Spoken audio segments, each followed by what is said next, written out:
the representative of the Russian Federation.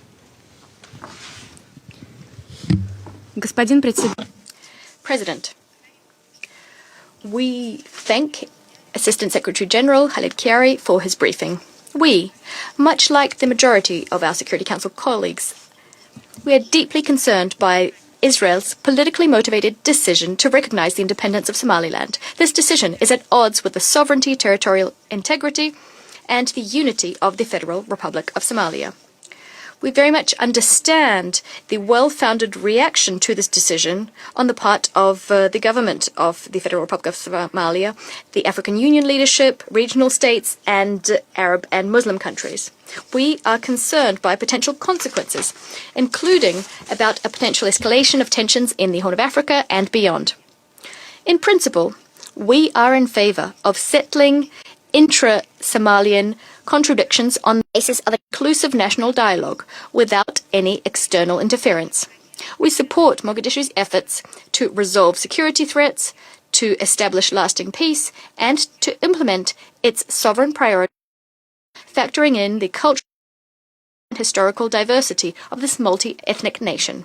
We call on entities not to attempt to further their own geopolitical regions in the Horn of Africa region by capitalizing on the systemic problems of African states. We'd also like to emphasize that decisions akin to the one taken by the Israeli cabinet risk further complicating the efforts of Mogadishu and its partners' efforts to combat al-Shabaab terrorists. Colleagues, just last week, speaking in this very chamber on the topic of the vote on the Security Council resolution on AWESOM, the AU Support and Stabilization Mission in Somalia, members of this council spoke at length about the price that's been paid for these efforts. Above all, the price involved thousands of lives laid down by African peacekeepers, Somalian security forces and civilians. We cannot forget this. On a separate note, it's worth noting that current complex challenges we see in Somalia are, to a large extent, the consequences of the onerous legacy of the era of Western colonialism. The same can be said for other African states. I think it's an open secret to all in this chamber where the root causes of the majority of territorial disputes and inter-ethnic and interfaith contradictions in contemporary Africa lie. The Russian Federation and the USSR before it constantly spoke of this, both at the Security Council and at the General Assembly. Together with a wide array of like-minded countries, the Russian Federation continues to combat colonialism in all of its forms, first and foremost by helping to build a genuinely multipolar world based on equal and mutually beneficial interstate relations, free from diktats, free from external interference.